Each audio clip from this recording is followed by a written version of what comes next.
তো আসসালামু আলাইকুম এভরিওয়ান। আজকে আমি আপনাদের সাথে একটা জিনিস শেয়ার করব, একটা অভিজ্ঞতা শেয়ার করব এন্ড অনেকের অনেক কোয়েকশন ফ্রিল্যান্সিং নিয়ে। এন্ড আমি দেখেছি আমার কমেন্টে অনেক কোয়েকশন আছে, ওইগুলারও কিছু কিছু উত্তর দিব আপনাদেরকে। এন্ড ফার্স্টে শেয়ার করার আগে আপনারা এই ভিডিওটা একটু দেখেন।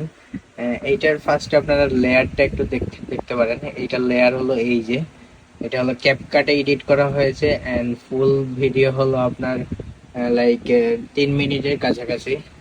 And এটা একটু দেখেন এটা কেমন হয়েছে। আমি দেখাই, এটা একবারে বেসিক এডিট। আর আপনারা একটু জাজ করেন এটা আপনারা কত ডলার হলে করতেন। এন্ড এটা একটু দেখেন।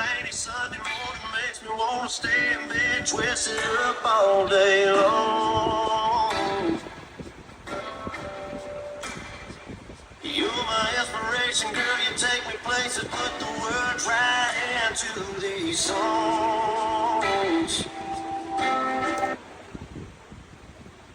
এই যে এইরকম একটা বেসিক এডিট আপনারা হয়তো এতক্ষণে জাজ করছেন যে কত ডলারে হয়তো আমি করব।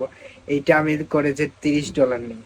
এন্ড অনেকে শুনে অবাক হয়ে যায়, $30 এইরকম একটা বেসিক এডিট, কিছুই করা নাই, সিম্পল কাটস এন্ড ইফেক্ট গুলা বসাই দেওয়া। এন্ড এইটার জন্য আমি $30 নিয়েছি ওই ক্লায়েন্টের কাছ থেকে। তো এটা একটা অভিজ্ঞতা আপনাদের সাথে শেয়ার করলাম। তো আপনার যতই স্কিল থাক, অনেকে মনে করে আমার ভালো এডিট পারি না, আমি ভালো স্কিল না। তো অনেকে মনে করে, কিন্তু আপনি যতই স্কিলড হন, স্কিলের সাথে সাথে আপনি যদি মার্কেটটা না বুঝেন এন্ড আপনি যদি আপনার স্কিলটা প্রপারলি সেলস না করতে পারেন, তাহলে আপনার স্কিলটা ইউজলেস হয়ে যাবে। এন্ড আমি ওইটাই আপনাদেরকে দেখাতে ট্রাই করতেছি। আর অনেকে কোয়েশ্চেন করে এটার প্রুফ কি, আমি $30 এটা করেছি। তো ওইটাও দেখাই আর কিভাবে আমি পেমেন্টটা নেই, অনেকের কোয়েশ্চেন। সো আমি দেখাই, এই ক্লায়েন্ট আমাকে, আমি কিন্তু ওকে চার্জও করি নাই যে এটা $30 লাগবে। এই যে আমার ক্লায়েন্টটা দেখেন এইখানে দিছে।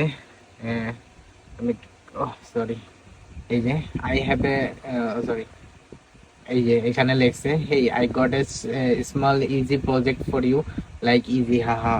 আমি শিওর। পরে বলছে এইরকম এরকম তার বয়ফ্রেন্ডের সাথে 1 বছরের অ্যানিভার্সারি একটা এডিট লাগবে। দেন আমি এটা ওকে বলছি, yeah I can do it, do this. Then আমাকে একটা ড্রাইভ দিছে অ্যান্ড 2টা সং দিছে অ্যান্ড বলছিল 60 সেকেন্ড, বাট আমি 3 মিনিট করে দিছি।